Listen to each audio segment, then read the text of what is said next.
Dr. Sheaffer, are you there? Yes, I am. Ah, good. Welcome to to today's show. How are you today? I'm doing great. I was just introducing everybody to a little bit of your background there with Clark Veterinary Clinic. And why don't we jump right in? Your background is, of course, with holistic care for horses and animals. Where does this tradition, this thought of warming or deworming our horses rather to the lunar cycle? What is with this, and how is it supposed to work? Well, you're correct in saying that we have had a holistic practice here for nearly 40 years, working with horses and other large animals, as well as with pets and some exotic animals. I believe that therapists or veterinarians, animal caretakers, caregivers, over the centuries have had a respect for the cycles of nature. And I think it's only in the modern times, the last 50, 60, 80 years, where we have created chemicals, such strong chemicals or such strong medicines that we think we don't need to cooperate with nature anymore. But I really do believe that we should respect the cycles of nature. And in our practice, where we use natural therapies, both homeopathic and herbal, we have found that we get our best results when we respect the cycles of nature. Now, right now, we're in April, so we're looking at spring and all of that, detoxing and getting ready for the season ahead. Where do we fall on deworming schedule? Should we be doing it on a new moon, as it's waxing, waning, full? How does this work? In general, with most parasitic conditions in animals, the best time to use a natural wormer would be between the new moon and the full moon. Now, there are so many variations that you don't want to make a flat statement about that. And Karen asked me to mention a recent trial that we did in laying hens. Okay? We used a homeopathic combination. We had 14,000 birds that we were treating. They were certified organic. They were outside every day, scratching in the dirt, eating grubs and earthworms and seeds and grass. And doing that stuff that chickens do? That's right, being very chicken-like and very free and appearing quite healthy. However, some of them were unthrifty, and they found that they had a heavy worm load, and they were aware that the chickens had ascarids, or large roundworms, and they were aware that the chickens had tapeworms, which they told us was being picked up in the environment. And I can believe it, because if you put the same species of animals on the same pasture month after month, year after year, and if your pasture rotation is not effective, you're going to get a buildup of parasites for that species of animal on the herbage, on the forage. And, of course, then they're going to constantly reinfesting themselves, as we say. So they were aware of that, and we set up the trial to treat them with a homeopathic combination. We started the therapy on the new moon, and we gave it for 7 days thereafter. Now, this is the first time that this trial has ever been done in North America, as far as I know. But the significant thing that we found was that we had a 24% reduction in ascarids, in roundworms. We had a 90-plus reduction in tapeworms. Oh, my. Just using the plant remedies that are prepared homeopathically and putting them in the drinking water for the birds. So what I'm saying to you is that from species to species, there are some variations. It appears from this trial that that the tapeworm in the chicken is more susceptible to the homeopathic medicine when given at new moon than the roundworms are. Okay? Yeah. So this is not as simple and cut and dried as one might think, but we have done a lot of field trials in horses, in sheep, and in cattle, some in llamas and alpacas as well. But we found similar patterns. The Strongyle family of parasite, which is a parasite that's very important to the equine species, that seems to respect the lunar cycles as well.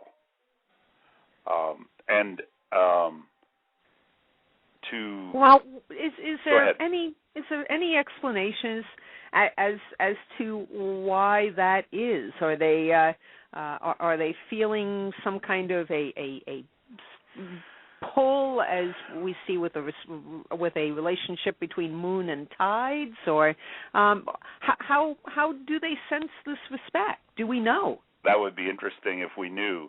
Let me postulate here. Let me just conjecture. I think that the female worm ovulates. She ovulates between new moon and full moon. That sounds like a pretty good postulation, actually. When you give a plant remedy or even an herbal remedy at that time, I think it's disruptive to her natural life cycle, her egg-laying cycle. Because you know what happens, like with Strongyles in horses, the eggs are laid and passed in the stool, and they make their home then as they develop into a larva, infective larva. They live in the water droplets on the blades of grass. And in the early morning, they've actually documented that the water droplets at the top of the blade of grass has encysted Strongyle larvae in them, ready to reinfect the horse again. So if you can disrupt that cycle, that egg-laying cycle of the female parasite, it appears that we're able to reduce the parasite load significantly. That is a fascinating conjecture to it. And do we sense that the egg-laying cycles are within that sort of 7-day period? Well, I think, or 7 to 14, really, from new to full. Right. It appears that way with what we've seen with the Strongyles in horses, that's the case. And it may be as well that the tapeworm of chickens is affected that same way. They may be more vulnerable to the effect of the plant remedies or the homeopathic remedies at that time of the month or that time of the cycle. And so. Do we have a counter effect if, for instance, instead we do it between the full and the new moon, or is it just a lowered percentage? Was there a second study to compare trying it out on the flip side? No, but I will tell you this, and this is valuable information. When fecals are being done, I've had people tell me, well, I had the fecal done, on the 15th of the month, and it was negative. You hear this a lot. Or I had the fecal done a certain date, and it was negative. And when you look on the calendar, you say, well, that was after the full moon. It maybe should have been negative. Okay? Uh-huh. All right? So we put a lot of faith in fecals, but if we don't respect the natural cycles, we may have a false sense of security. We have a great parasite control program. Our fecals are all negative, and we may be doing the fecals at the wrong time. So fecals should be done more between the 1st and the 15th while those eggs are being laid, or from the 15th to the 30th? Right. I think there's a possibility that you could have a time after full moon when there are no eggs being laid, no parasite eggs being laid. And so you do your fecals at that time, and they're clean. And you're not trying to take advantage of the peak of egg laying by the female parasite. So I would think my recommendation would be always do your fecals when you believe that the female parasite is at the peak of her egg laying. No, I have to say there is a very good, solid logic to that in keeping in harmony with that tiny parasite that we can't see that's inside our horse. Her schedule, it seems, really should be determining ours. Yes, that's correct. I think we have to respect that, because otherwise we don't really know what's going on. And if we respect that and we see now, if we were doing daily fecals from a horse, that would be one way, and we're doing quantitative egg counts. Okay, if we were doing daily fecals, doing quantitative egg counts, perhaps we could document this. I don't know anyone who has, but I'm sure there are people who might be interested in doing that. Particularly if they have their own little system at home where they can do their own fecals at home. Some people have done that. I know here some of the organic farmers in my state, which is Pennsylvania, have taken courses or taken courses from veterinarians on how to do fecals in their own stables. And a colleague of mine has taught some goat clubs and some other, and 4-H sheep and goat clubs, 4-H horse clubs, how to do this with a minimum amount of equipment. You need a low power, medium power microscope, and you need specific slides and specific flotation solutions. You can do it with a centrifuge. You don't have to use a centrifugal technique. There are other methods. You don't have to always invest in a centrifuge, but a microscope you really need to invest in. So this would be something that could be done, and maybe it has been, but I haven't seen it anywhere in the literature. I'd say it sounds almost like a almost manageable 4-H horse club project to take on. Exactly. Now, on the other side of this, too, you were mentioning, and at your clinic, you use an all herbal product. I believe it includes black walnut and nut hulls and apple cider vinegar called Animal Ace. Is that correct? Yes, we do. We help to develop that along with herbalists in our community here.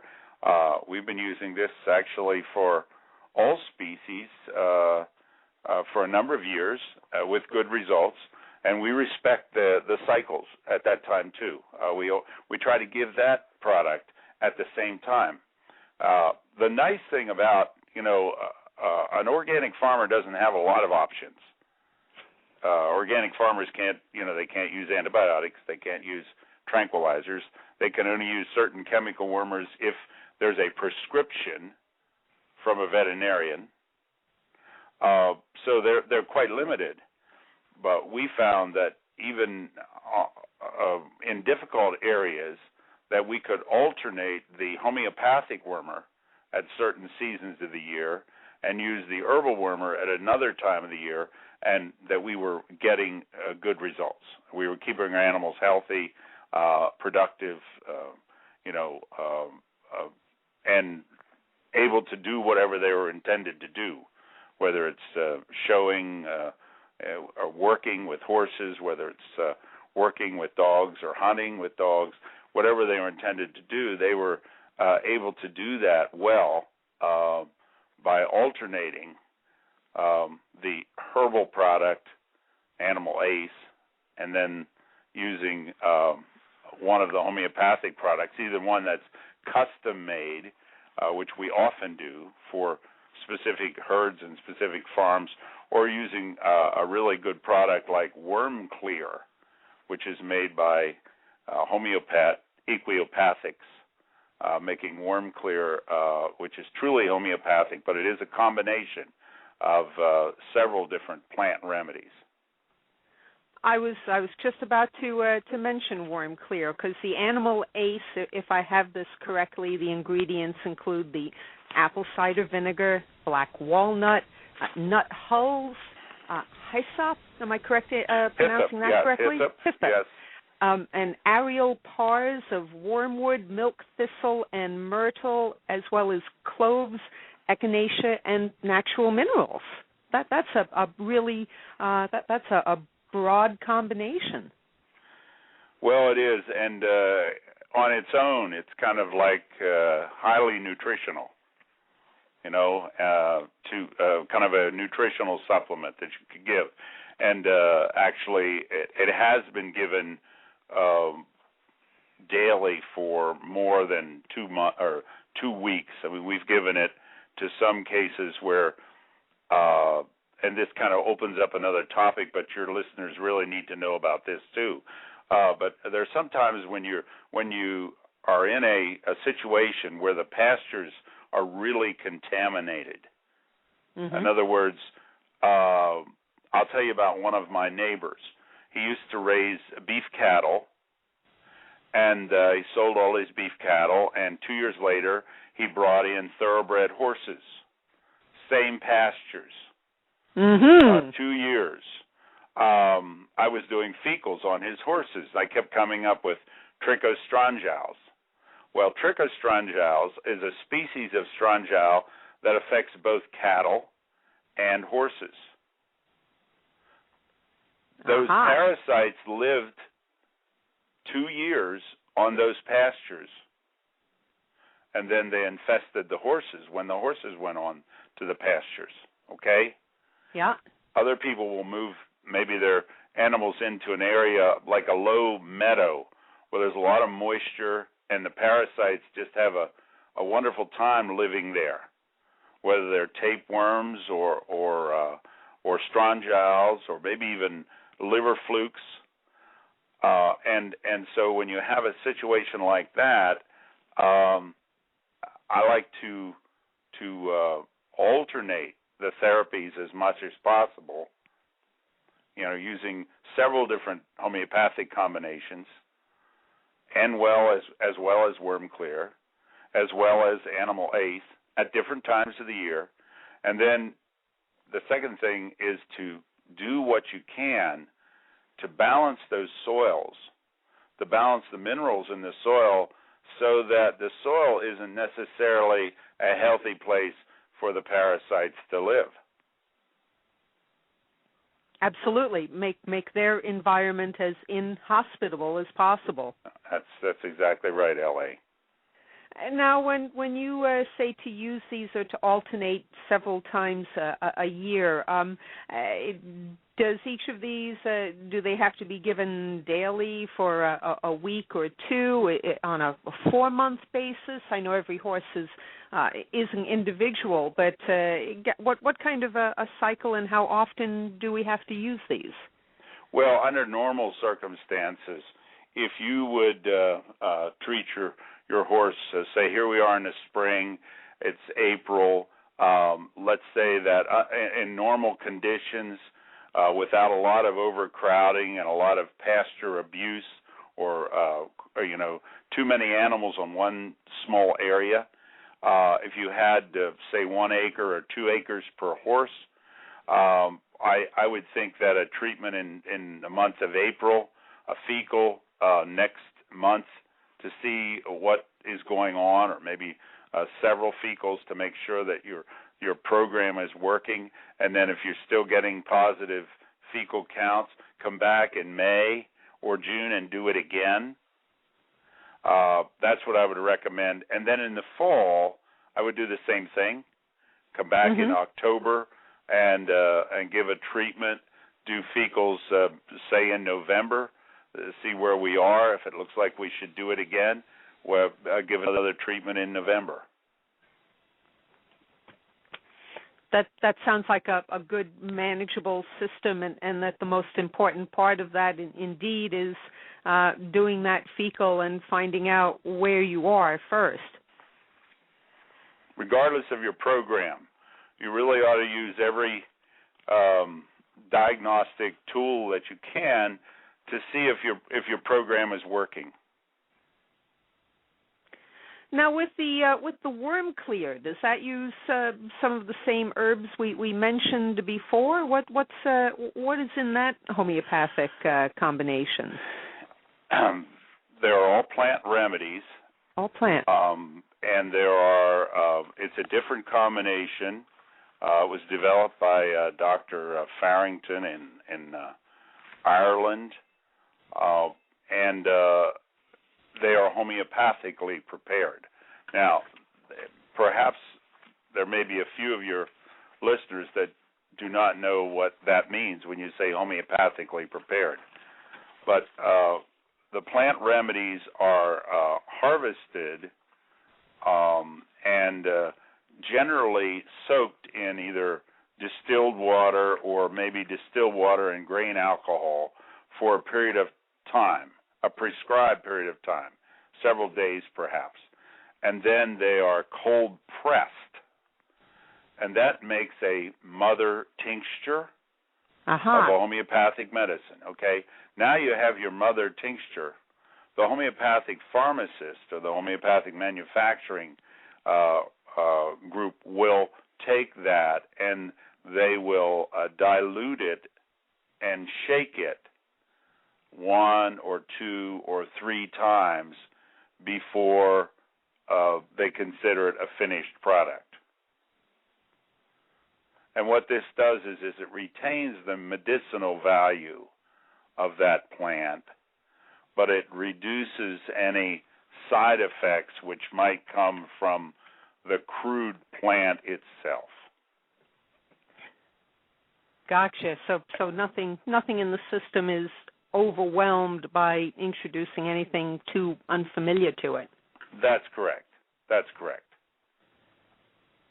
And it could have to do with objectionable taste, or it could have to do with maybe some ingredient in that plant juice that if it were taken straight, that it might cause gastric irritation or GI upset, nausea or diarrhea or something. And so that is greatly reduced by having it prepared in a homeopathic dilution up to a certain point. Now, if our listeners wanted to learn more or to visit your website, is that clarkvetclinic.com? Yes, that's correct. And would there be information on there about worm clear as well as animal ACE if they want to follow up further? There is some information about that. There is information about the most commonly or most frequently prescribed homeopathic medicines for horses and for other livestock. There's information on there, links to articles that we've written on a wide array of topics related to better health for large animals and small animals. And also information about using probiotics, which is a totally different topic, but a very important one. Probiotics like the Fast Track products in livestock, and then also we're getting more information also about how to balance the soil, how to have healthy pastures, how to balance the soil in your pastures and in your hay fields. I mean, those are extremely important for horse people, to keep the nutrition in the soil so that the plants that grow are healthy, so that the plants take up those minerals that are needed, and so that then your horse is more resistant to disease, even parasite disease. Perfect. That comes as full cycle as a parasitic cycle, that they can go to that site and also learn about the soil health, as you were saying, that is so key to creating a less encouraging environment for those parasites. We're wrapping up into our last couple of minutes here, but Dr. Sheaffer, I want to say thank you so much for your time and expertise today. This will be available as an MP3 download and available as a transcript for anyone who will be listening to this later on. We can also have it on your website as well. And again, for our listeners, that is clarkvetclinic.com. And thank you for being with us today.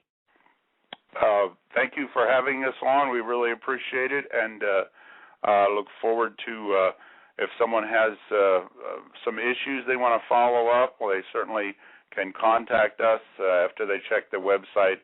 We'd be glad to schedule a phone consultation. Good horse sense is always the greatest medicine. Thank you so much today, Dr. Sheaffer. You're quite welcome.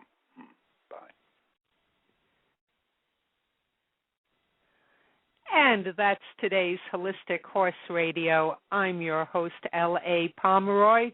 Please check in often, catch our MP3 downloads in our archives, and please visit us at holistichorse.com for news on upcoming episodes and more information on how we can help you take better care of your horse naturally.